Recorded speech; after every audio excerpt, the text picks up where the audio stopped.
Hey guys, Scagz back. Hope everybody's well. Merry Christmas, Happy New Year. Start of the new year here.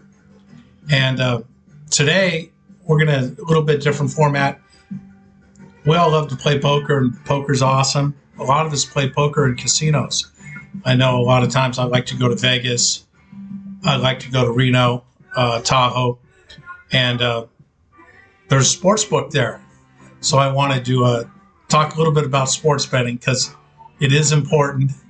It can get you on tilt real quick, and people think it's a heck of a lot easier than it really is.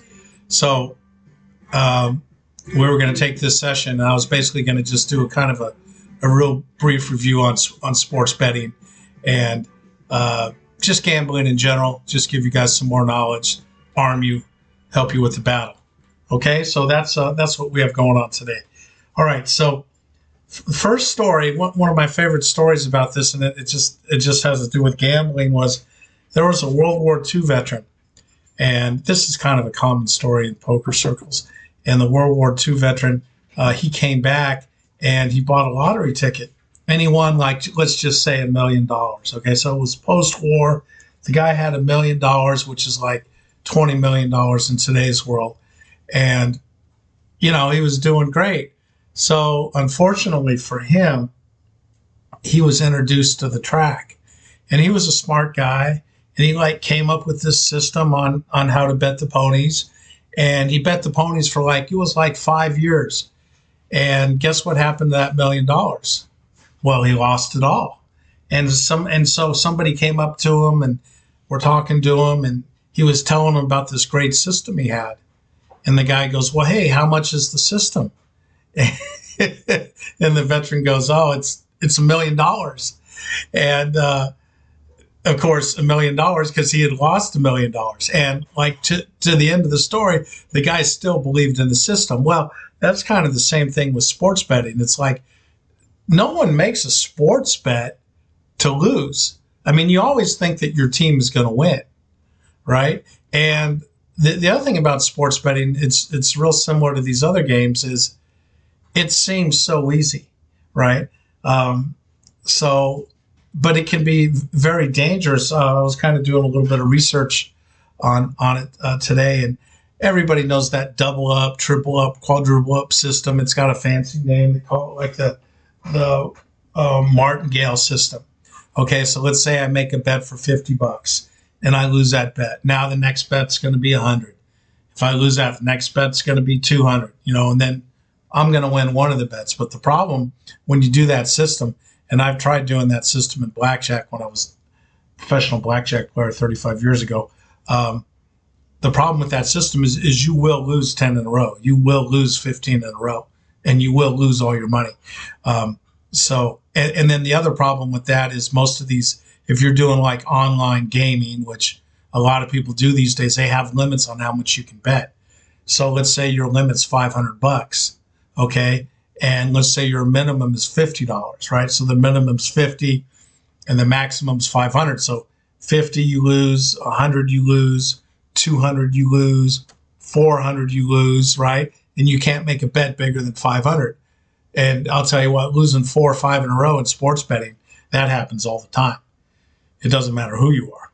So, I think kind of the first thing on the sports betting deal is, why are we betting sports? Are we betting it to try to make money? Are we betting it for entertainment? Are we betting it because we just have a great feeling for this game? So personally, when I go up to Vegas or I go to Reno, I like to bet the games, but I have a simple system. I bet $55 a game. That's it. And the reason I'm betting is so I can just sit there and watch the games and play poker. And, I don't mind mucking 30 hands out of 35 hands, because I'm watching the game. So it kind of helps me with that. I'm not really up there trying to win a lot of money. Because the thing is with sports betting, if you've spent time sports betting, you realize, how on top of it you have to be. I mean, just following everything, following the teams, especially in the age of COVID, or guys injured. Where's the game being played? A lot of times it'll say, Arizona versus Stanford, but the game can't be played at Stanford because they're not allowing that, and it's being played at Santa Cruz, right? So the guys, it's not a longer court, but it seems like a longer court because it's a bigger building, and the guys aren't familiar with it. So there goes the home court edge, and that's happening everywhere. So you've got to really be on top of it. The spreads are brutal. It's unbelievable. I was just kind of messing around this weekend. I took first half. I had Buffalo, for a chunk of change, and I was laying a half a point, and Buffalo was up 3-0 the whole first half, and then of course the last 90 seconds, Baltimore drove down and kicked a 46-yard field goal on the last play of the half. So that cost me a ton of money. And then, of course, on Sunday, I had the Saints, and the same exact thing happened. I was laying a half a point. The Saints were up the whole half, and they were up 13-10. And the only difference was this field goal was a 34-yarder. So Brady got him in position a little bit earlier, but I still lost my bet. I got hooked as a half a point on the last play of the half again. So the lines are really, really, really close. Now, I've got a friend, and he's a great friend. He's a really smart guy. He's an attorney, and he's really big on buying points, right? So if he buys down the points, but the problem is when you buy down the points, now instead of going 110 to 100, okay, which means you put up $110, you win 100, okay. Now if you want a half a point, that's 125 to 100. If you want a point, that's 150 to 100. So now all of a sudden you're putting up a lot of money on the points, and they get you that way. So you've got the point spread you have to deal with. You've got the injury situation, but at the end of the day, you've got the VIC, right? Which is usually it's going to be either 10% of the wins or 10% of the losses, and that just kills you. So basically, you've got to win at a 52.4 clip if all your bets are the same to just break even. And once again, it's the whole thing with gambling. It seems like, really? 53%? I mean, I should be able to do that. I mean, anybody who's paying attention should be able to do that. Well, you would think so. But actually doing it, the best handicappers in the world are lucky if they're 55%. Yeah, that's an incredible percentage. And if somebody hits 57, 58%, that's just a phenomenal year. So you can't really take for granted the VIC, 10%. It just eats you up, and that's just the whole thing. I mean, that's why for me, I love to gamble and I love the action. And to be honest, which I'm always honest with you guys, is I have done more sports betting during the time of COVID because I'm sitting here doing my other job, and I might as well, put $50 on these guys or, do a 2-team parlay. So I've done a lot more sports betting during the time of COVID, but normally the only time I sports bet is when I go up to Reno or Vegas or Tahoe and I'm actually in the book. That's normally how I do it. And that's not going to change because I can't beat the VIC. And I'm real honest with myself. I don't want to throw away money. Beating the VIC is virtually impossible. Okay.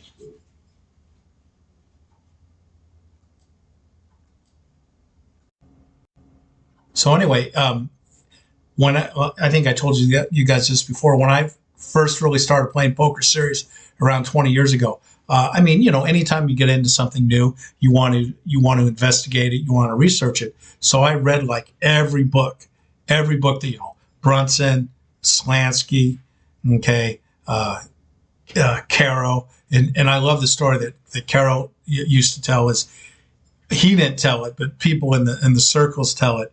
Is he used to play a lot down in L.A.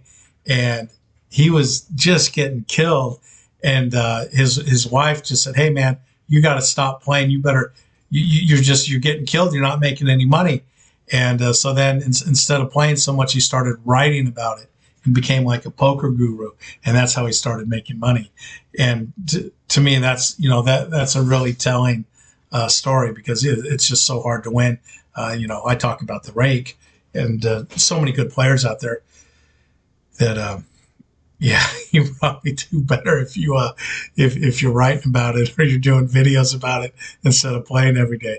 But anyway, what these guys all said to a man is they said, "Don't sports gamble. It's just a huge leak." And I've found that, like I said, I'm not betting a lot of money on these games, but I can see where it would be a huge leak.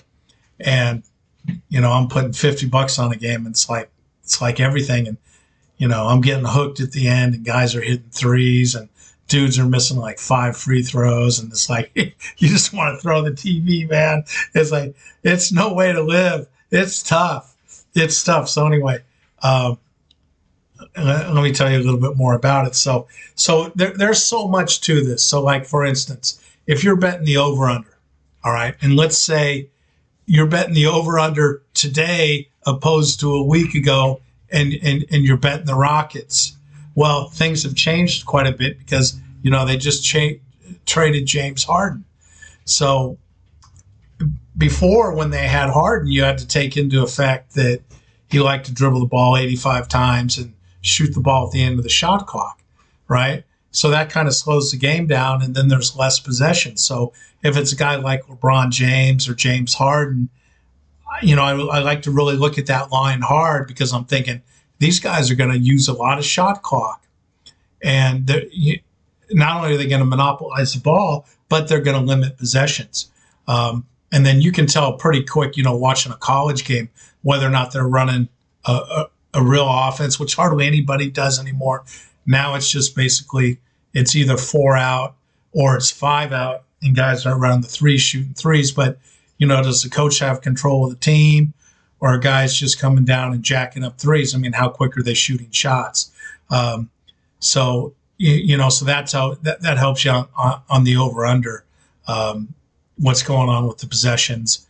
What kind of offense are they running? Same thing with football.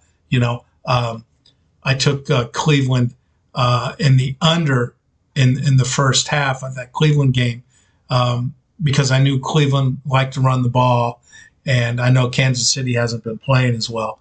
But the big reason was because Cleveland likes to run the ball. I thought the first half would go under. So you look at the type of play, and of course the sports books take into account all of this. I just, to this day, I hear that they run like 110,000 simulations of a game before they post the line. I don't really know. I don't know who really knows how they're so accurate on the lines. But it is pretty amazing. Some guys who are real serious about it have the weather of the teams that they like to bet in the phone, so you're checking the weather. Baseball because of the wind, right? Football because of the conditions. So there a lot goes into it. The NBA, you got the back-to-back. College, same thing. A lot of teams are playing back-to-back games on the road site. Okay. It's funny. I'm always like looking for information and stuff. I was watching some videos the other day, and they're talking about inside information. It's like, really? Inside information? How are you going to get as a normal person going to get inside information?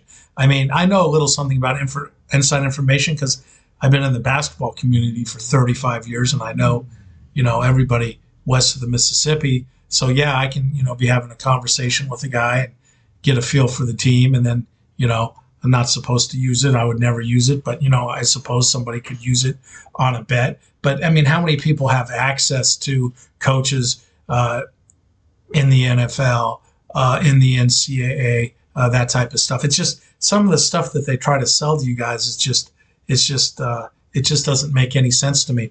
And then even if you do get some information, what are you going to do with it?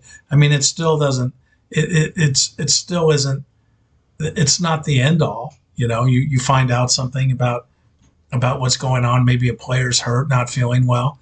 I mean, heck, you know, they may be feeling well by game time. You just have no idea, or somebody else may get hurt. I mean, this deal with COVID, I mean, you don't know until tip off, you know, a lot of times. So that's really tough. The thing about sports betting, you conservatively never bet more than 2% of your bankroll. If you want to get crazy, 5%. If you're new at it, you should just flat bet. That means just bet the same on every game. If you get a little more experience, you can stagger the bets, put more on the games that you like more. But you know, once again, it's just tough to beat. It's tough to beat that 10%. And the other thing is all the research that goes into it. And then I don't know. I mean, watching the games, you know, the games take anywhere from, you know, 2 hours and 20 minutes to 3.5 hours. So that's a chunk of time. So once again, that's why I don't really like to bet it unless I'm watching it and I'm up in the casino. So anyway, that's kind of where we're at. But I just wanted to tie that into poker. I mean, I'm a poker player. I pride myself on playing poker and not sports bettor. And, you know, I don't need to go dump a bunch of money in the sports book, go on tilt, and then, you know, go sit down in a 5-10 game, no limit game, and lose all my money. So anyway, there you have it. You know, have fun with the sports betting. Enjoy it. And hell, I mean, hey, good luck to you if you want to make a run for it. But 52.38%, that's the number that you got to beat just to break even. Okay? And the best in the world are around 55, 57%. So the other thing there is you got to be betting a ton of volume to make money off it. All right? Okay. Scagz out. See you guys later.